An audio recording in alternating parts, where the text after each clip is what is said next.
ഇപ്പോൾ വരുന്ന ഏറ്റവും പ്രധാനപ്പെട്ട വാർത്ത, ഇസ്രായേലിനെ ലക്ഷ്യമിട്ട് ഇറാന്റെ മിസൈലുകൾ ഇപ്പോൾ വർഷിച്ചിരിക്കുന്നു. അവിടെ ഇസ്രായേലിന്റെ വ്യോമ പ്രതിരോധ സംവിധാനങ്ങൾക്ക് അതിനെ തടുക്കാനാകുമോ എന്നുള്ളതാണ് ഉറ്റുനോക്കുന്നത്. ലോകം എന്തായാലും പശ്ചിമേഷ്യ വലിയ സംഘർഷത്തിലേക്ക് പോവുകയാണ്. യുദ്ധസമാനമായ സാഹചര്യം പശ്ചിമേഷ്യയിൽ നിലനിൽക്കുകയാണ്. അതിനിടയിലാണ് ഇപ്പോൾ ഇറാന്റെ തിരിച്ചടി തുടങ്ങിയിരിക്കുന്നത്. ബി കെ സുഹൈൽ ന്യൂസ് ഡെസ്കിൽ നിന്ന് ചേരുന്നു. സുഹൈൽ, ഇറാന്റെ ഉടനടിയുള്ള തിരിച്ചടി, ഇസ്രായേലിന്റെ വ്യോമ പ്രതിരോധ സംവിധാനങ്ങൾ, അയൺ ഡോം ഉൾപ്പെടെയുള്ള പ്രതിരോധ സംവിധാനങ്ങൾ, ആ സംവിധാനങ്ങൾക്ക് ഈ തിരിച്ചടിയെ ബാലിസ്റ്റിക് മിസൈൽ വർഷിക്കുമ്പോൾ അതിനെ തടുക്കാനുള്ള ശേഷി ഉണ്ടാകുമോ എന്നുള്ളതും ലോകം ഉറ്റുനോക്കുകയാണ്. അപ്പോൾ ഇത്ര അതിവേഗം തിരിച്ചടിക്കാനുള്ള ഒരു സാഹചര്യം ഇറാൻ മുന്നൊരുക്കങ്ങൾ നേരത്തെ തന്നെ നടത്തിയിരുന്നു എന്ന് നമ്മൾ അതിൽ നിന്ന് വായിച്ചെടുക്കണം.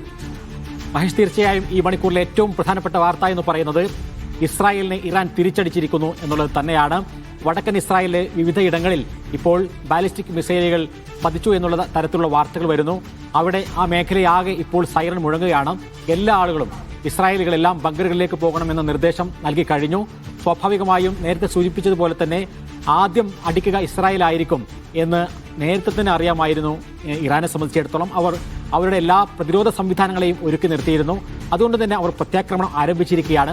2025 കൂടുതൽ ശക്തമായ സംവിധാനങ്ങൾ ഇപ്പോൾ ഇറാന്റെ കയ്യിലുണ്ട് എന്നാണ് നമ്മൾ മനസ്സിലാക്കുന്നത്. കഴിഞ്ഞ വർഷങ്ങളിൽ ഇറാന്റെ മിസൈലുകൾ ഇസ്രായേലിൽ പതിച്ചപ്പോൾ എന്താണ് സംഭവിച്ചത് നമ്മൾ കണ്ടതാണ്. 30-ലധികം പേർ ഔദ്യോഗികമായി തന്നെ കൊല്ലപ്പെട്ടു എന്ന് ഇസ്രായേൽ സമ്മതിക്കുന്ന സാഹചര്യമുണ്ടായി. അതേപോലെ തന്നെ അവരുടെ ഏറ്റവും വലിയ സാങ്കേതിക സംവിധാനങ്ങളും അതേപോലെ തന്നെ സാമ്പത്തിക മേഖലകളിലും വലിയ തകർച്ചകളുണ്ടായി. നിരവധി കെട്ടിടങ്ങൾ തകരുന്ന സാഹചര്യമുണ്ടായി. ആ തരത്തിലുള്ള വലിയ ആക്രമണത്തിലേക്ക് ഇപ്പോൾ ഇറാൻ ഒരുങ്ങുകയാണ്.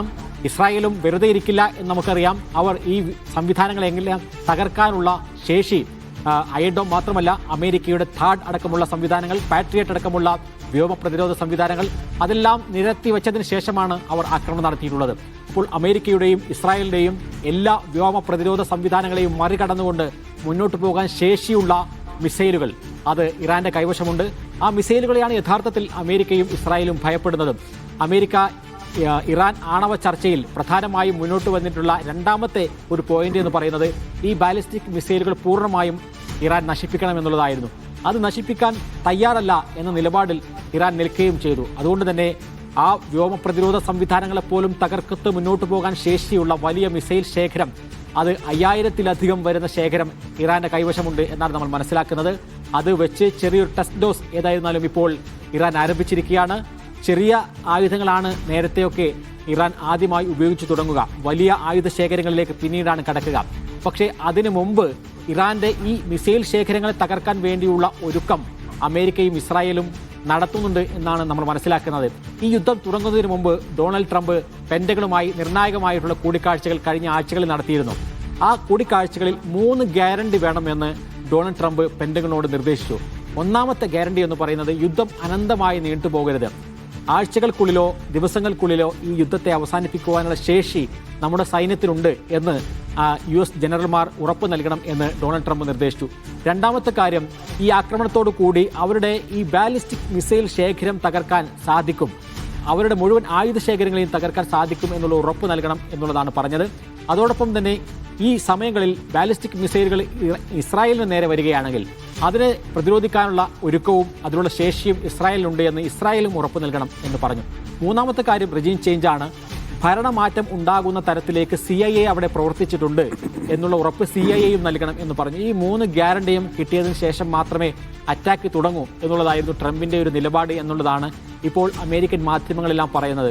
അങ്ങനെയാണ് എങ്കിൽ, ഈ 3 ഉറപ്പുകളും കിട്ടിയിട്ടുണ്ട് എങ്കിൽ ഈ യുദ്ധം വളരെ പെട്ടെന്ന് തീരും എന്നുള്ളൊരു പ്രതീക്ഷയാണ് ട്രംപിനെ സംബന്ധിച്ചിടത്തോളം ഉള്ളത്. കാരണം ഒന്ന്, ഇസ്രായേലിന് നേരെയുള്ള അറ്റാക്ക് നടത്തുകയാണ്, ഇസ്രായേൽ അതിനെ പ്രതിരോധിക്കും.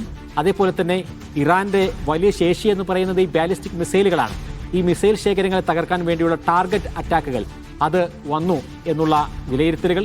മൂന്നാമത്തേത്, ഈ ഭരണമാറ്റത്തിന് പറ്റാവുന്ന തരത്തിൽ ഇറാൻ ജനത ആകെ മാറിക്കഴിഞ്ഞിട്ടുണ്ട് എന്നുള്ള ഒരു CIA റിപ്പോർട്ടുകൾ. ഈ 3ഉം അടിസ്ഥാനമാക്കിയാണ് ഇപ്പോൾ ഈ ഒരു യുദ്ധത്തിലേക്ക് കാലെടുത്ത് വെച്ചിട്ടുള്ളത് ട്രംപ്. പക്ഷേ ഇറാൻ ഭരണകൂടം ഇപ്പോൾ പറയുന്ന പ്രസ്താവനകൾ വളരെ നിർണായകമാണ്. നിങ്ങളോട് പല തവണ ഞങ്ങൾ മുന്നറിയിപ്പ് നൽകി യുദ്ധം തുടങ്ങരുത് എന്ന്, പക്ഷേ നിങ്ങളത് തുടങ്ങിയിരിക്കുന്നു.